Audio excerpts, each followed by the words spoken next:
Join us as we embark on a journey into the past, exploring historical photos of secret involvement of Cuban forces in South Africa during the Cold War that will shock you. Get ready to stay on the edge of your seat. Obama meets Raúl Castro 2015. As we take a step back in time, we witness a significant moment in history. It was a Tuesday, and the world was mourning the loss of anti-apartheid leader Nelson Mandela. As both men participated in a memorial service in South Africa, President Barack Obama shook hands with Cuban President Raúl Castro. The handshake was unscripted, and it marked the first time in over a decade that a U.S. president had shaken hands with a Cuban leader. This historic moment will forever be etched in the annals of history as a symbolic gesture of hope and reconciliation between two nations with a long-standing political rift. Join us as we explore this pivotal moment and delve into the backstory of this unexpected encounter. Nelson Mandela with President Fidel Castro 1991. As we journey back to 1991, we witness a remarkable moment in history when two great leaders met.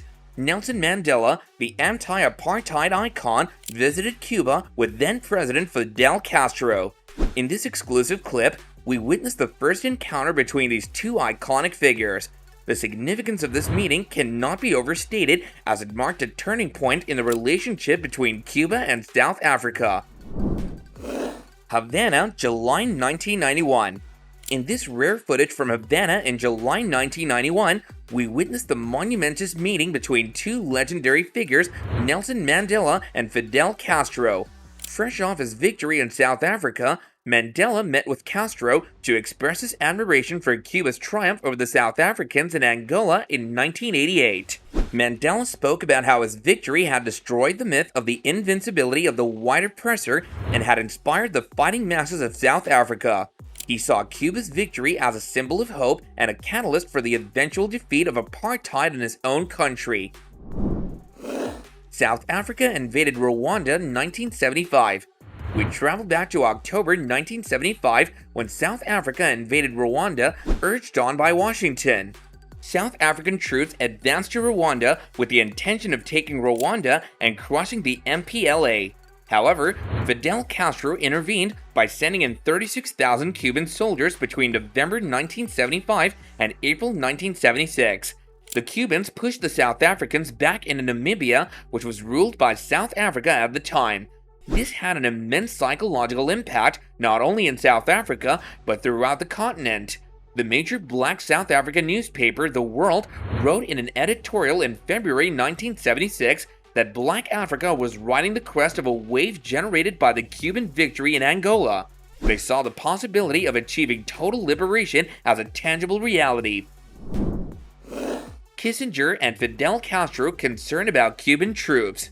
We bring you a fascinating video clip that sheds light on a historic moment in international relations. In this clip, former U.S. Secretary of State Henry Kissinger explains why the U.S. was concerned about the Cuban troops sent to fight in Angola. However, Kissinger fails to mention the chronology of events, that the Cubans intervened in response to the South African invasion and that the United States had connived with the South Africans and urged them to invade. We also hear from Fidel Castro himself and learn more about the Cuban decision to intervene and confront the Soviet Union. Fidel Castro speech 1998. Let's take a moment to look at the significant speech by Fidel Castro during his visit to South Africa in 1998. In this impactful speech, Castro urged South Africa to become an exemplary nation, leading the way towards a fairer and kinder future. He expressed his belief that if South Africa could achieve this goal, then the rest of the world could follow suit. Nelson Mandela, former president of South Africa, responded with applause to Castro's speech. In conclusion, these mesmerizing photos and videos take us on a nostalgic journey, reminding us of the significant role played by the Cuban forces in South Africa during the Cold War. It's vital that we keep these historical events in our memory and recognize how they shaped South Africa's political landscape. Armed with this knowledge, we can strive towards creating a brighter future for all, where fairness and compassion are at the forefront.